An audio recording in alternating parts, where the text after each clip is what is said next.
Hello दोस्तों, श्री राधे राधे। तो आज हम हिंदी नाटक का विकास को पढ़ेंगे कि हिंदी नाटकों का विकास कैसे कैसे हुआ। तो सबसे पहले प्रथम उत्थान इसका भारतेंदु युग में होता है। और इसके बारे में हमारे रामचंद्र शुक्ल जी क्या कहते हैं कि विलक्षण बात यह है कि आधुनिक गद्य साहित्य की परंपरा का परिवर्तन नाटकों से हुआ। तो विलक्षण क्या बता रहे हैं रामचंद्र जी कि आधुनिक गद्य साहित्य की परंपरा का परिवर्तन नाटकों से मान रहे हैं। तो विलक्षण कहीं भी आए तो रामचंद्र शुक्ल जी का कथन है। फिर देखते हैं कि हिंदी का प्रथम नाटक कौन सा है, नाटककार कौन है और किसने उसको माना है। तो फिर सबसे पहले दशरथ ओझा जी मूल नाटक किसको मानते हैं, प्रथम नाटक किसको मानते हैं, गै सकुमार रास को। और ये अभ्रंश भाषा के है, दलहन कवि का है।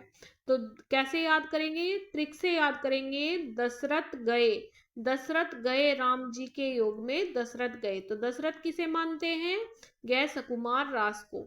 फिर हमारे गणपति जी हमारे किसको मानते हैं, गोरक्ष विजय को। और ये गोरक्ष विजय किसका है, विद्यापति जी का है।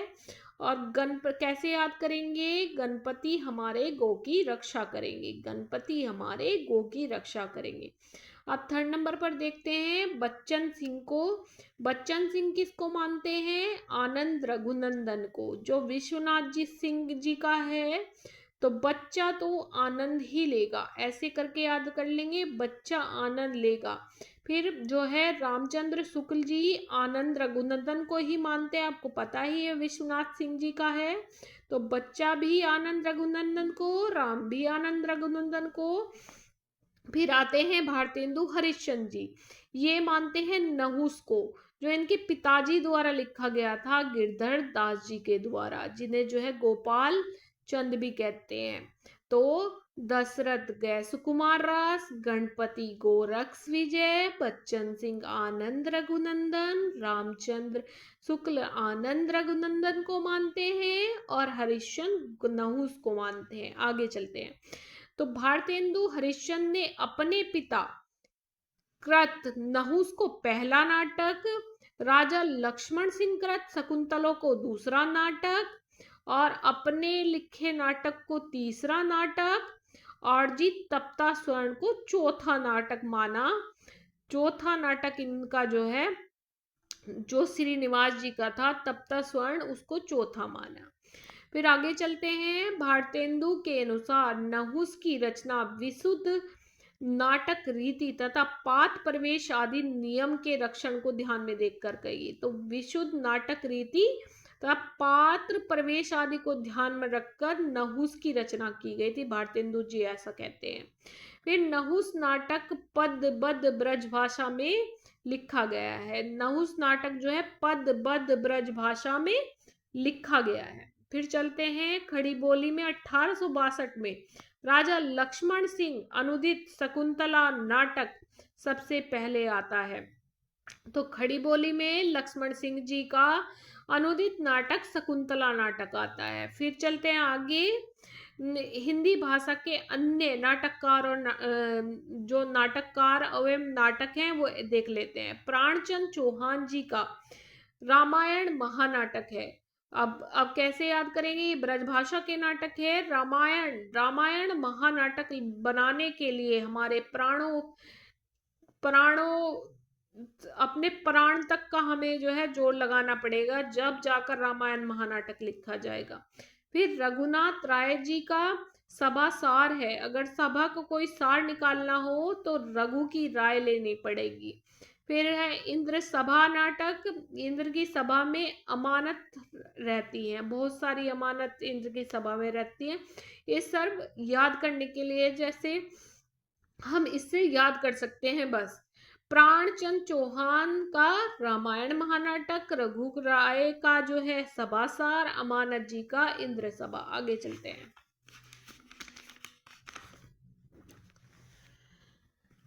फिर है यशवंत सिंह जी का ब्रजभाषा का प्रबोध चंदोदय।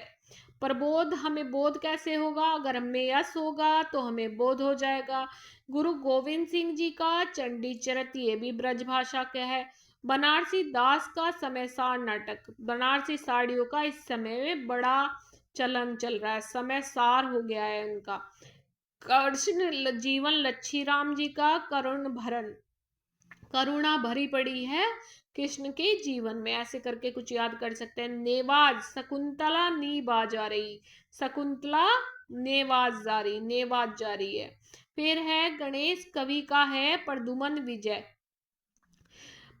प्रदुमन के मन में क्या है, गणेश जी की पूजा के बारे में। प्रदुमन कैसे विजय पाएगा, गणेश जी की पूजा करके। फिर है अमानत करत इंद्र सभा, एक ओपेरा है, जो इंद्र सभा है अमानत रहती थी उसके इंद्र सभा में, तो वो एक ओपेरा है। फिर है अंग्रेजों द्वारा प्रथम रंगशाला प्ले हाउस 1776 में 76 में कलकत्ता में स्थापित किया। प्ले हाउस पहला कहाँ पर, रंगशाला कहाँ पर, कलकत्ता में। फिर है 1777 में कलकत्ता थिएटर की स्थापना। अगर थिएटर की पूछे तो 1777 में, 777 में। फिर है आधुनिक हिंदी का अभिनीत नाटक शीतला प्रसाद त्रिपाठी जी का जानकी मंगल माना गया है। अगर हम पूछे कि अभिनीत नाटक कौन सा है, तो वो जानकी मंगल है, जो 1868 में काशी में खेला गया था। ये जानकी मंगल कहाँ पे खेला गया था, काशी में। और जिसमें लक्ष्मण का अभिनय किसने किया था, भारतेंदु हरिश्चंद्र जी ने किया। लक्ष्मण कौन बने थे, भारतेंदु हरिश्चंद्र जी बने थे। शकुंतला के अभिनय में जो है प्रताप नारायण मिश्र ने अपने पिता से मूंछ मुंडवाने की आज्ञा मांगी थी। जो शकुंतला का अभिनय करना चाहते थे प्रताप नारायण मिश्र जी, तो उन्होंने जो है अपनी मूंछ मुंडवाने के लिए अपने पिता से आज्ञा उस टाइम पर मांगी थी। तो सही अर्थों में भारतेंदु को ही हिंदी नाट्य विधा का प्रवर्तक मानना चाहिए। अगर पूछे नाट्य विधा का प्रवर्तक किसे, तो भारतेंदु हरिश्चंद्र जी को ही माना जाना चाहिए। हरिश्चंद्र को जो है भारतेंदु की उपाधि 1880 में काशी के पंडित रघुनाथ जी ने दी थी। किसने दी थी, 1880 में इनको मिली थी और रघुनाथ जी ने दी थी। फिर है भारतेंदु के समस्त मौलिक और अनुदित 17 नाटक लिखे गए हैं। फिर है भारतेंदु का प्रथम नाटक है विद्या सुंदर। कौन सा है, विद्या सुंदर। फिर है भारतेंदु के मौलिक नाटक हम देख लेते हैं। सबसे पहले वैद की हिंसा हिंसा ना भवती, कैसे याद करेंगे, वैद की हिंसा ना हिंसा भवती, ये कहाँ होता है, भारत में। विशेष्य विश्वोत्तम भारत में, प्रेम जोगनी घूमती है भारत में, चंद्रावली घूमती है भारत में, भारत दुर्दशा हुई पड़ी भारत में, नील देवी भारत में, अंधेर नगरी भारत में, और सती प्रताप भी भारत में। ये इनके मौलिक नाटक हैं। अब इनमें है क्या, तो ये देखते हैं। वैद की हिंसा हिंसा न भवती एक प्रहसन है और सामाजिक धार्मिक विसंगति के ऊपर ये लिखा गया है। विशेष्य विश्व ओस्तम, ये जो है भान है और बड़ौदा के गायकवाड़ को गद्दी से उतारे जाने के ऊपर ये है। फिर है प्रेम जोगनी, ये 4 अंकों की एक नाटिका है और जो है काशी के धर्म आडंबर का छाया चित्र है। फिर है चंद्रावली, ये नाट्य रासक है। ये जो सॉरी गलती होगी, जो चंद्रावली है वो नाटिक है और वैष्णव भक्ति और प्रेम तत्व पर है। जो चंद्रावली है वो वैष्णव भक्ति करती है। फिर है भारत दुर्दशा है, ये नाट्य है, रासक है, लास्य रूपक है। ये भारत की तत्कालीन परिस्थिति के ऊपर ये जो है लिखा गया था। फिर है नील देवी है, ये 81 में आती है और गीति रूपक है, राजपूतानी आन बान और नारी के जो पर्सनालिटी उसकी व्यक्तित्व पे लिखा गया था। फिर अंधेर नगरी है, ये भी 1881 में आती है, एक प्रहसन है, राजा की मूर्खता और अन्याय के ऊपर इसमें दिखाया गया है। फिर है सती प्रताप है, 83 में आता है, पौराणिक नाटक है और सत्यवान और सावित्री के ऊपर हुआ है। तो नाट्य, अब आगे चलते हैं कि भारतेंदु ने 5 उद्देश्य नाटक के बताए हैं। कौन कौन से, नाटक में हास्य जरूर होना चाहिए, नाटक में श्रृंगार जरूर होना चाहिए, नाटक में कौतुक जरूर होना चाहिए, नाटक में समाज संस्कार जरूर होना चाहिए और देश वत्सलता जरूर होना चाहिए। आगे देखते हैं कि देश वत्सलता के उद्देश्य से इन्होंने जो भारतेंदु ने लिखे हैं वो है भारत जननी, नील देवी, भारत दुर्दशा और अंधेर नगरी। ये देश वत्सलता को ध्यान में रखे लिखे गए हैं चारों के चारों, भारत जननी, भारत दुर्दशा, नील देवी, अंधेर नगरी। फिर है सती प्रताप, भारतेंदु का अधूरा नाटक है जिसे राधा कृष्ण जी ने पूरा किया था। सती प्रताप को किसने पूरा किया था? राधा कृष्ण जी ने पूरा किया था। फिर है ब्रजरतन दास जी ने भारतेंदु हरिश्चंद्र पुस्तक में लिखा है कि बिहार के किसी प्रांत के किसी जमींदार के अन्याय को लक्ष्य करके उसे सुधारने के लिए नेशनल थिएटर में अभिनीत किए जाने के लिए अंधेर नगरी जो है की रचना की गई थी। ये किसने लिखा है? ब्रजरतन दास जी ने ये जो है अपनी पुस्तक में लिखा है। फिर है भारतेंदु हरिश्चंद्र जी ने काशी में नेशनल थिएटर की स्थापना की थी। कहाँ पे की थी? काशी में। काशी में की थी, काशी में।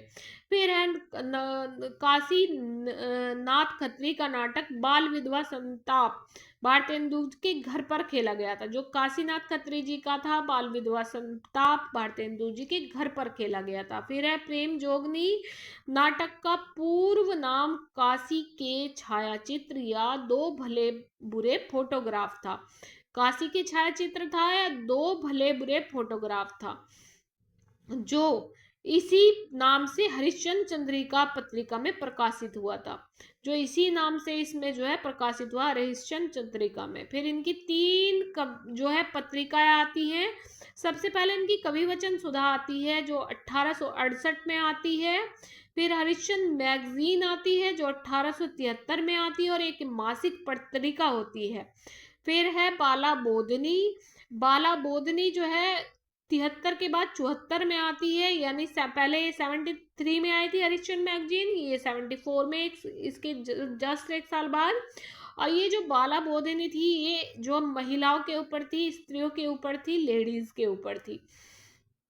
फिर आगे चलते हैं। भारतेंदु ने कविता वर्तनी सभा, तत्वीय समाज, पैनी रीडिंग क्लब आदि की स्थापना की थी। इन्होंने इन सब की स्थापना की थी। फिर भारतेंदु हिंदी के अकेले ऐसे नाटककार हैं जिन्होंने अपनी मौलिकता और चिंतन को नाटक निबंध और अपने नाट्य लेखन में प्रयुक्त नए प्रयोग द्वारा प्रस्तुत किया है। अब इनके जो है हरिश्चंद्र जी ने नाटक निबंध की रचना 1883 में, इनका एक नाटक है लेकिन वो निबंध है, नाटक नाम से एक निबंध है इनका 1883 में निकाया। भारतेंदु कृत भारत दुर्दशा हिंदी का पहला मौलिक राजनीतिक नाटक है। जो भारत दुर्दशा है ना वो मौलिक भी है लेकिन राजनीतिक नाटक वो है पहला वाला। फिर है भारत जननी हिंदी का पहला मौलिक ओपेरा नाटक है। जो जननी है वो मौलिक ओपेरा नाटक है, जो भारत जननी है वो मौलिक और ओपेरा नाटक है। फिर चलते हैं आगे इनके अनुदित नाटकों पे। तो रत्नावली है, ये जो है मूल नाटककार इसके हर्ष जी हैं, और जी ये जो नाटक है मूल नाटक जो है वो रत्नावली नाटिका है। फिर है विद्या सुंदर, संस्कृत की चोर पंचाशिका से लिखा है। चोर कवि हैं यानी विद्या को कोई चुरा नहीं सकता है, ऐसे करके कुछ याद कर सकते हैं, कुछ रिलेट करके ही दोस्तों हमें याद होगा वरना याद नहीं होगा। फिर है पाखंड विडंबन प्रबोध चंद्रोदय, ये कृष्ण कवि कृष्ण मिश्र का है। फिर धनंजय विजय का है, कांचन कवि ने लिखा है।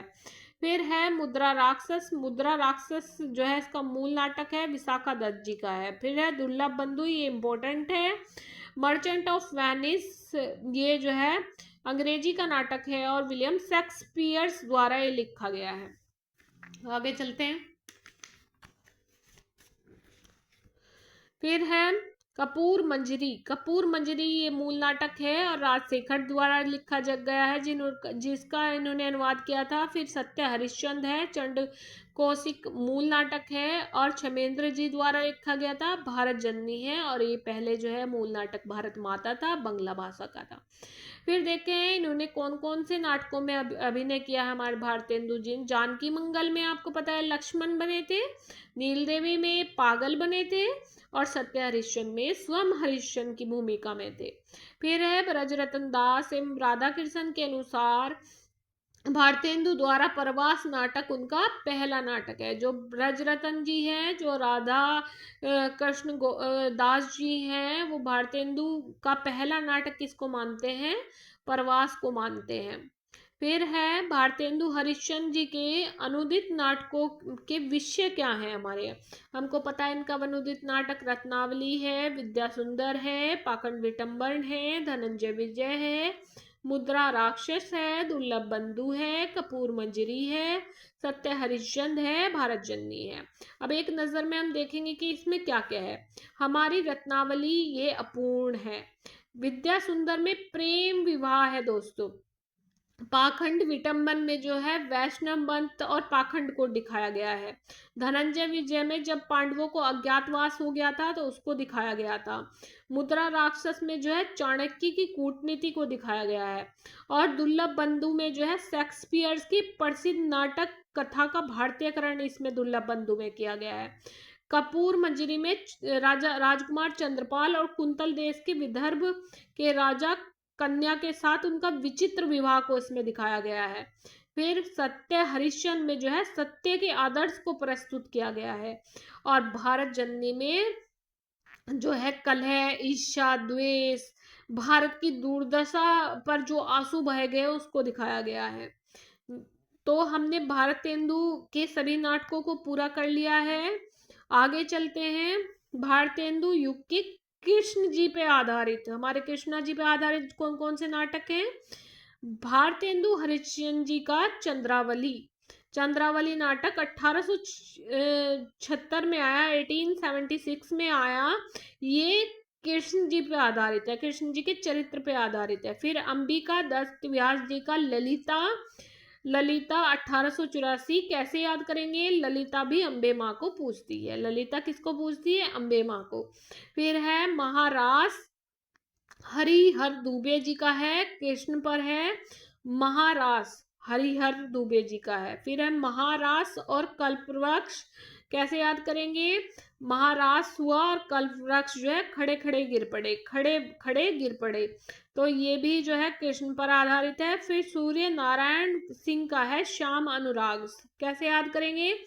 शाम को अनुराग हो गया, सूर्य क्यों नहीं निकल रहा? शाम को हमें अनुराग हो जाता है ना, सूर्य क्यों नहीं निकल रहा? सूर्य छिप गया, हमें अनुराग हो जाता है। फिर है चंद्र शर्मा का उषा हरण। उषा का हरण किसने कर लिया? चंद्र शर्मा ने कर लिया। फिर उषा हरण कार्तिक के महीने में भी होता है, तो दोनों को ऐसे रिलेट करके याद करेंगे। उषा हरण चंद्र की वजह से, उषा हरण कार्तिक की वजह से। उषा हरण चंद्र और कार्तिक जी का नाटक है। फिर है अयोध्या सिंह उपाध्याय का प्रदुमन विजय और रुक्मणी पंडे। इनके दो नाटक हैं। प्रदुमन विजय। प्रदुमन विजय किसके मन पर विजय? उपाध्याय जी हमारे मन पर विजय कैसे पा लेते हैं? अयोध्या में हमें ले जाकर हमारे मन पर विजय पा ले देते हैं। रुक्मणी को पढ़ने में कौन रखना चाहते हैं? उपाध्याय जी अयोध्या में ले जाकर रुक्मणी को पढ़ने में रखना चाहते हैं। तो आज के लिए दोस्तों इतना ही, क्योंकि वीडियो ज़्यादा लंबी हो जाएगी। अगर आपको पसंद आएगी तो मैं दोबारा वीडियो बनाऊंगी। ये सरस्वती बुक के सभी नाटक में ट्रिक से याद कराऊंगी। धन्यवाद।